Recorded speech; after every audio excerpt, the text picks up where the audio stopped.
Assalamualaikum warahmatullahi wabarakatuh.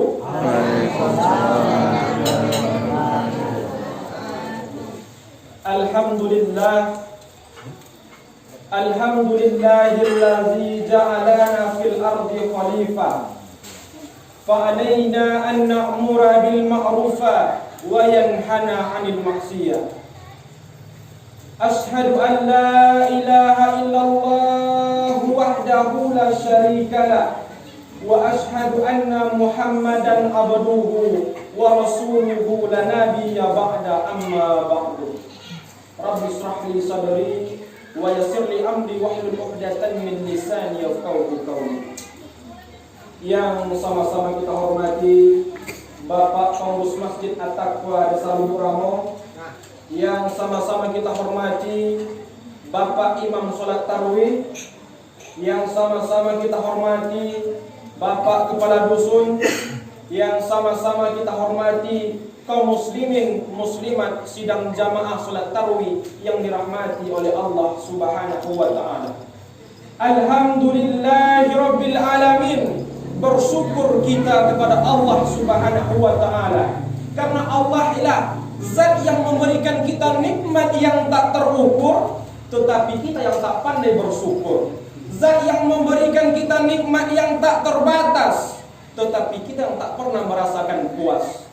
Mulai dari kita lahir ke atas dunia ini, sampai dengan kita bisa melangkahkan kaki, mengayunkan tangan, duduk bersimpu dan bersilah di rumah Allah ini, tak lepas dari nikmat yang Allah berikan kepada kita. Nikmat yang paling besar di alam semesta ini apa? Yang terbesar bukan sehat. Nikmat yang paling besar bukan uang, bukan harta, bukan kekayaan, tapi nikmat yang paling besar adalah Allah Subhanahu wa ta'ala utus Nabi Muhammad untuk menyempurnakan akhlak manusia. Kelak di yaumil qiyamah, ketika para nabi dan rasul berkata, nafsihi nafsi, nafsihi nafsi, dirimu sendiri, jiwamu sendiri, kau urus urusanmu sendiri, aku tak bisa menolong kalian. Ketika para nabi dan rasul tidak bisa menolong kita, Rasulullah Muhammad ibni Abdullah bersujud dan bertekuk lutut di hadapan Allah Subhanahu wa ta'ala. Beliau memohon kepada Allah. Apa yang beliau mohon? Ya Allah, aku tak minta pengampunan untuk Fatimah, aku tak minta pengampunan untuk Hamzah. Yang ku minta hanya satu, ya Allah, tolong engkau ampuni umatku. Bayangkan oleh kita, Nabi yang mulia Nabi Muhammad sallallahu alaihi wasallam bersujud dan bertekuk lutut di hadapan Allah untuk meminta maaf atas kesalahan yang kita lakukan di atas dunia ini. Untuk itu mari kita berselawat kepada beliau dengan melafazkan Allahumma shalli ala sayyidina Muhammad wa ala ali sayyidina Muhammad. Assalamu alayka ya Rasulullah, assalamu alayka ya Habibullah. Kaum muslimin muslimat yang dirahmati Allah Subhanahu wa ta'ala. Mungkin bapak ibu bertanya, siapakah gerangan yang saat ini berdiri di depan bapak ibu sekalian? Siapa yang saat ini berceramah? Jadi saya tak enak pula, saya berceramah di depan sini, tapi bapak dan ibu sekalian tak tahu saya siapa, orang mana, tinggal di mana. Sebelum ceramah saya lanjutkan, Pak, izinkan saya perkenalkan diri terlebih dahulu untuk mempereratkan silaturahmi di antara kita. Nama saya Muhammad Zikrillah. Saya biasa dipanggil Zikri. Saya berasal dari desa Tanjung, kecamatan Hulu Kuantan. Saya sekarang insya Allah akan jadi alumni Pondok Pesantren Nurul Islam. Kok insya Allah? Karena surat keterangan lulusnya belum keluar. Jadi masih anggota di Pondok Nurul Islam. Jadi nanti kalau ada suami ibu yang bertanya, siapa tadi yang berceramah di Masjid Taqwa? Namanya Muhammad Zikrillah. Siapa tadi yang berceramah? Orang mana? Orang Hulu Kuantan. Di mana sekolahnya? Di Ponpes Nurul Islam. Apa yang diceramahkan? Makanya bapak pergi sholat tarawih ke masjid, dengarkan ceramah. Kalau ibu jawab seperti itu, nanti suami ibu takkan bertanya lagi. Andai kata suami belum sholat, ajak dia sholat. Andai kata istri belum sholat, ajak dia sholat. Andai kata anak yang sudah balik dan berakal belum sholat, ajak dia sholat. Karena yang paling kita takutkan adalah ada istri, ada anak, ada suami, tapi tak ada yang beribadah kepada Allah Subhanahu wa ta'ala. Kaum muslimin yang dirahmati Allah Subhanahu wa ta'ala, ada pun judul ceramah yang akan saya uraikan pada malam hari ini telah saya bingkai dengan judul Meraih Keberkahan di Bulan Suci Ramadan. Kaum muslimin muslimat yang dirahmati Allah Subhanahu wa ta'ala, waktu ini terasa begitu singkat. Waktu itu mengalir bagaikan air, sehingga tak terasa sudah 1 minggu lebih kita berada di bulan yang suci ini. Sudah 1 minggu lebih kita menahan haus dan lapar di siang hari. Sudah 1 minggu lebih amal ibadah kita dilipat gandakan oleh Allah Subhanahu wa ta'ala. Jadi dengan demikian sepatutnya kita bersyukur kepada Allah Subhanahu wa ta'ala, karena Allah berikan kita nikmat sehat, Allah berikan kita nikmat umur, Allah berikan kita nikmat iman, Allah berikan kita nikmat kesempatan, sehingga kita bisa beribadah di bulan yang penuh dengan keagungan ini. Kita bisa bertemu dengan bulan yang juga dikenal dengan namanya Syahrul Mubarak, bulan yang penuh dengan berkah. Kenapa bulan ini juga dikenal dengan bulan Syahrul Mubarak? Karena pada bulan ini Allah berikan pintu berkah untuk kita. Allah bukakan pintu berkah untuk kita. Kita yang mana? Kita yang berpuasa dan berbuat amal soleh di bulan yang suci ini. Kaum muslimin yang dirahmati Allah Subhanahu wa ta'ala, pada bulan ini apapun amalan kita, apapun ibadah kita, baik itu ibadah sunnah maupun ibadah wajib, ibadah yang kecil sampai ibadah yang paling besar, akan dilipat gandakan oleh Allah Subhanahu wa ta'ala. Wa ma khalaqtul jinna, tidak kuciptakan jin, wal insa, dan manusia, illa liya'budun, melainkan untuk beribadah kepada Aku, kata Allah Subhanahu wa ta'ala. Jadi tujuan utama kita diciptakan ke atas dunia ini apa? Yaitu beribadah kepada Allah Subhanahu wa ta'ala. Salat yang kita lakukan, salat itu akan dilipat gandakan oleh Allah Subhanahu wa ta'ala. Sedekah yang kita kerjakan, sedekah itu akan dilipat gandakan Allah 700 kali lipat. Walaupun sedekah kita cuma 1.000, walaupun sedekah kita cuma 2.000, walaupun sedekah kita cuma 5.000, tetapi Allah akan balas dengan 700 kali lipat. Karena apa? Karena Allah tak pandang berapa banyak, berapa yang kita sedekahkan, tapi yang Allah lihat apa? Yang Allah lihat ini seberapa ikhlas kita bersedekah kepada Allah Subhanahu wa ta'ala.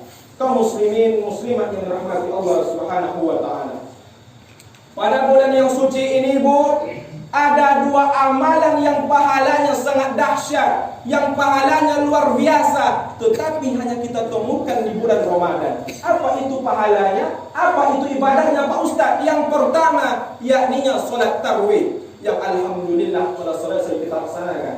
Apa kata Rasulullah sallallahu alaihi wasallam? Barang siapa yang beribadah salat tarawih seraya dia beriman dan ikhlas, maka akan Allah ampuni dosa-dosanya yang telah lampau. Sebanyak apapun dosa kita, sebesar apapun dosa kita, kita kerjakan salat tarawih dengan mengharapkan ridho Allah Subhanahu wa ta'ala, maka dosa kita akan berguguran bagaikan daun yang jatuh di musim gugur. Salat tarawih yang macam mana, Pak Ustaz, yang akan mengampuni dosa kita? Yang 8 rakaat atau yang 20 rakaat? Sama saja. 8 rakaat boleh, 20 rakaat boleh. Yang tak boleh apa? Yang tak boleh kita tak solat. Itu yang tidak boleh. Kalau nanti yang 20 rakaat dengan yang 8 rakaat berselisih, mereka salah paham, bertengkar, yang tertawa siapa? Yang tertawa orang yang tidak sholat tarawih. Yang ketika orang sholat tarawih, dia minum kopi, main domino di warung, itu nanti akan menertawakan kita. Hari ini saya datang ke Masjid At-Taqwa, saya ikut Bapak Imam, sholat 8 rakaat sah. Besok saya lagi datang ke Masjid Ahlus Sunnah Sungai Pinang, sholat 20 rakaat sah. Kenapa? Karena ada mazhabnya masing-masing yang mengatur tentang itu. Kemudian apa ibadah yang kedua, yang amalannya luar biasa, tetapi hanya kita temukan di bulan puasa, yakni puasa Ramadan. Ya ayyuhallazina amanu kutiba alaikumusiyam. Wahai orang-orang yang beriman, diwajibkan untuk kamu berpuasa. Allah panggil kita. Allah panggil orang yang beriman untuk melakukan puasa. Jikalau masih tertanam kalimat la ilaha illallah dalam hati kita ini, jikalau kita masih percaya kepada Allah Subhanahu wa taala, maka wajib hukumnya kita melakukan puasa. Untuk apa puasa itu, Pak Ustaz? Apa gunanya kita berpuasa? Apa gunanya kita berpuasa? Kama kutiba 'alal ladzina min qablikum la'allakum tattaqun. Sebagaimana orang-orang sebelum kamu, agar kamu bertakwa.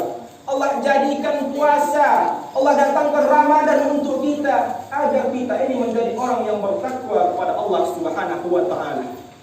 Salah satu orang yang Allah cintai siapa? Yakninya orang yang senantiasa bertakwa kepada Allah Subhanahu wa taala.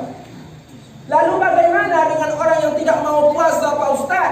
Orang yang tidak mau puasa, yang secara terang-terangan meninggalkan puasa, berarti dia juga secara terang-terangan mengaku bahwa dia tak beriman, bahwa dia tak mau bertakwa kepada Allah Subhanahu wa taala.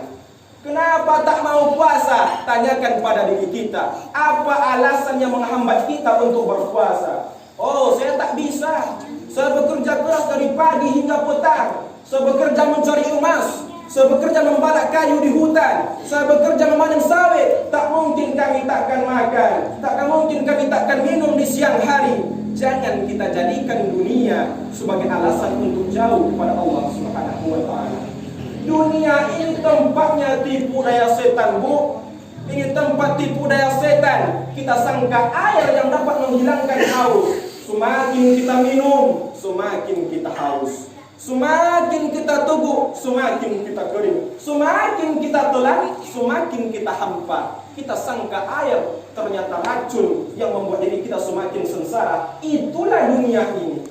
Kita sangka dengan harta, kita sangka dengan uang, banyak harta, nanti hidup kami akan bahagia. Tapi sampai pada masanya Allah panggil kita, maka saat itu barulah tahu bahwa harta tak lagi berguna, mobil tak lagi berguna, rumah besar tak lagi berguna. Saat itulah kita sadar memang betul amal ibadah yang akan menemani kita di dalam kubur.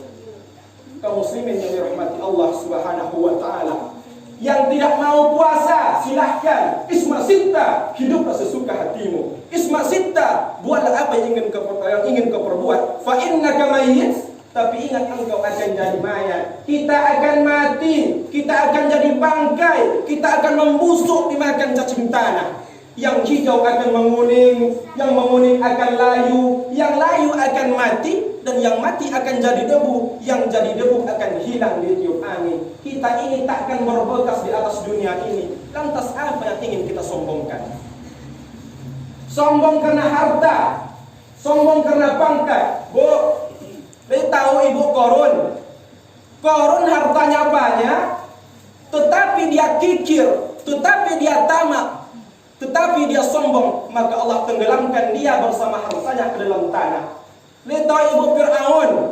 Fir'aun yang raja, mengaku Tuhan, sombong, angkuh, tidak mau bertakwa kepada Allah. Allah tenggelamkan dia di laut merah bersama pasukannya. Allah laknat keduanya, Allah jamin masuk neraka. Tapi siapa yang menyangka Nabi Muhammad SAW yang hidupnya sederhana, yang hanya mengembalakan domba, yang hanya membantu pamannya berniaga, tetapi dia diangkat menjadi nabi, menyempurnakan akhlak manusia. Sombong karena apa? Sombong karena tampan, sombong karena ganteng, sombong karena cantik, karena glowing. Ini tahu Ibu Abu Lahab?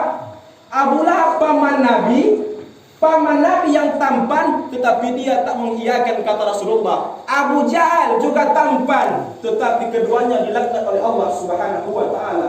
Tetapi siapa yang menyangka Bilal bin Rabah, seorang budak yang merdeka pada zaman Nabi, yang kulitnya hitam legam, yang digambarkan cuma nampak gigi dan matanya, tetapi dia digambarkan dirindukan oleh bidadari surga. Maknanya apa, Pak Ustaz? Maknanya Allah itu tak memandang kita dari harta, Allah tak pandang kita dari pangkat, Allah tak pandang kita dari rupa kita, tetapi Allah pandang dari dua saja. Apa yang dua itu? Yang pertama iman, yang kedua takwa. Dan inilah tujuan Allah datangkan puasa kepada kita, agar kita menjadi orang yang beriman dan agar kita menjadi orang yang bertakwa. Maka kita yang ada di masjid ini adalah orang yang beruntung. Kenapa saya katakan orang yang beruntung? Dari sekian banyak umat manusia di atas dunia ini, Bu, dari sekian banyak umat Nabi Muhammad di atas dunia ini, Pak, kita yang ada di Masjid At-Taqwa ini adalah sebagian kecil yang Allah berikan nikmat umur, nikmat sehat, sehingga kita bisa mencicipi beribadah di bulan yang suci ini. Sepatutnya kita bersyukur kepada Allah Subhanahu wa taala. Wa ista'azana rabbukum. Dan ingatlah ketika Tuhanmu memaklumkan, la in syakartum, jika engkau bersyukur, la azidannakum, ini saya akan kutambah. Wa la in kafartum, tetapi jika engkau ingkar, inna azabi lasadid, ingatlah azabku itu sangat pedih. Berapa banyak saudara-saudara kita yang saat ini terbaring lemah di atas kasurnya. Mereka bisa mendengarkan sayu-sayu nada azan, tetapi mereka tak bisa datang dengan kita di masjid ini. Kenapa? Allah angkat nikmat sehat dari dirinya. Ketika itu meneteslah air matanya, karena dulu waktu sehat tak sempat beribadah kepada Allah Subhanahu wa taala. Berapa banyak saudara-saudara kita yang tahun lalu duduk bersimpuh dengan kita di rumah Allah ini, tapi pada malam hari ini mereka tak nampak. Mereka ada yang sakit di rumah sakit, bahkan ada yang sudah dipanggil oleh Allah Subhanahu wa taala. Tapi kita, Allah berikan kesempatan untuk beribadah di bulan yang suci ini, maka mari kita pergunakan ibadah ini, bulan ini, untuk mendapatkan ridho dari Allah Subhanahu wa taala. Kaum muslimin, muslimat yang dirahmati Allah Subhanahu wa taala. Lalu bagaimana caranya agar kita mendapatkan berkah, agar kita meraih berkah di bulan yang suci ini? Cukup pegang 4 pilar yang saya katakan. Yang pertama, jaga sholat kita, jaga sholat 5 waktu. Yang kedua, jaga puasa kita. Yang ketiga, perbanyak sedekah. Yang terakhir, hilangkan sifat sombong dalam diri kita. Cukup kita pegang yang 4 ini, maka insya Allah kita akan mendapatkan berkah di bulan yang suci ini. Bu, bulan Ramadan ini bukan hanya mengajarkan kita tentang menahan haus dan lapar, bukan hanya mengajarkan kita untuk tidak makan, tidak minum di siang hari, tapi bulan Ramadan ini mengajarkan kita untuk mengintrospeksi diri kita. Mana yang harus diubah, mana yang harus dihilangkan, mana juga yang harus ditambah. Salah satu yang akan diubah oleh puasa ini adalah sifat sombong yang ada dalam hati kita ini. Sifat sombong inilah sifat yang paling bahaya. Sifat sombong akan mendatangkan sifat dengki. Sifat dengki akan mendatangkan sifat iri. Ketiga sekawan ini telah bersatu, maka akan terjadilah manusia itu SMS. Lain tahu ibu apa SMS roh? Susah melihat orang senang, senang melihat orang susah. Ketika dia nampak tetangganya kelaparan, dia menepuk perutnya karena kekenyangan. Ketika dia nampak tetangganya sedang bergelimang air mata, tak ada uang, dia berfoya-foya, dia bersenang-senang dengan harta yang melimpah ruah. Tetapi sebaliknya, ketika dia nampak tetangganya beli kulkas baru, dia yang stres. Ketika dia nampak tetangganya beli mobil baru, dia yang panas dingin. Ketika dia nampak tetangganya beli rumah baru, dia yang stroke. Kenapa? Karena dia tak mau, karena dia tak ingin rezeki orang lain lebih besar daripada rezeki dia. Jadi jangan sampai kita tanamkan sifat buruk ini dalam hati kita. Kaum muslimin yang dirahmati Allah Subhanahu wa taala, mudah-mudahan jamaah yang hadir di Masjid At-Taqwa ini sama dengan nama masjidnya, sama-sama orang yang bertakwa kepada Allah Subhanahu wa taala. Amin. Amin ya rabbal alamin. Kaum muslimin yang dirahmati Allah Subhanahu wa taala. Untuk para generasi muda, mari kita jadikan Ramadan ini sebagai wahana, sebagai sarana untuk meningkatkan iman dan ketakwaan kita kepada Allah Subhanahu wa taala. Karena akan ada 7 golongan yang akan Allah berikan naungan ketika nanti tak ada naungan di padang mahsyar. Salah satu naungan itu siapa yang dapat? Sabun, anak muda. Anak muda yang macam mana? Nasa'i fi ibadatillah, yang tumbuh dan berkembang dalam bertakwa kepada Allah Subhanahu wa taala. Andai kata masa muda kita penuh dosa, andai kata masa muda kita penuh narkoba, andai kata masa muda kita penuh judi, jangan sangka Allah tutup pintu taubat itu untuk kita. Innallaha la yaghfiru an yushraka bihi. Allah tak terima taubat orang yang mempersekutukannya. Wa yaghfiru ma duna zalika liman yasha. Tapi taubat selain itu diterima dan diampuni oleh Allah Subhanahu wa taala. Jadi mari kita pergunakan bulan Ramadan ini, kita manfaatkan bulan Ramadan ini untuk meningkatkan ketakwaan kita kepada Allah Subhanahu wa taala. Untuk ibu-ibu, jangan lagi mengeluh harus kerja rumah di bulan puasa. Jangan lagi berseloteh di bulan puasa. Karena apapun pekerjaan yang kita lakukan dengan ikhlas, maka itu akan dibayar dengan pahala oleh Allah Subhanahu wa taala. Mencuci piring, ibadah. Mengasuh anak, ibadah. Membersihkan rumah, ibadah. Melayani suami, ibadah. Tersenyum kepada suami juga ibadah. Tapi senyumnya sama suami kita, bukan dengan sama suami orang. Kemudian untuk bapak-bapak, jangan lagi mengeluh karena harus mencari nafkah di bulan yang suci ini, harus mencari nafkah di tengah kita berpuasa. Asal bapak-bapak ketahui, seorang suami yang bangun pagi, kemudian ditanamkan dalam hatinya akan mencari nafkah yang halal, kemudian melangkah kaki kanannya baca doa, Bismillahirrahmanirrahim, la haula wala quwwata illa billahil aliyyil azim. Allah bukakan pintu rahmat, Allah bukakan pintu berkah, Allah bukakan pintu rezeki di depan, di belakang, di kanan, di kiri, atas bawah, semuanya Allah kelilingi dia dengan kebaikan. Maka setiap langkah itu Allah balas dengan ibadah. Setiap tetesan keringat Allah balas dengan pahala. Jadi jangan lagi kita mengeluh, jangan lagi kita merasa saya tak mampu untuk bekerja karena saya berpuasa. Mudah-mudahan kita di tahun ini Allah jadikan orang yang beriman, Allah jadikan orang yang mendapatkan berkah karena bulan suci Ramadan ini. Amin, amin, Allahumma amin. Mudah-mudahan kita selalu diberikan kekuatan lahir batin oleh Allah Subhanahu wa taala dalam menyebarluaskan agama Islam ini. Amin, amin, Allahumma amin. Sampai di sini ceramah yang bisa saya sampaikan. Lebih dan kurang saya mohon maaf. Terima kasih atas segala perhatian. Mohon maaf jika ceramahnya terlalu panjang. Karena saya datang ke sini diundang, jadi tak enak pula jika ceramahnya terlalu singkat. Tetapi jika ceramahnya terlalu singkat, bukan ceramahnya yang pendek, tapi ilmu saya yang belum seberapa. Ilmu tak sampai sedengkal, cuma sekecil biji sawit.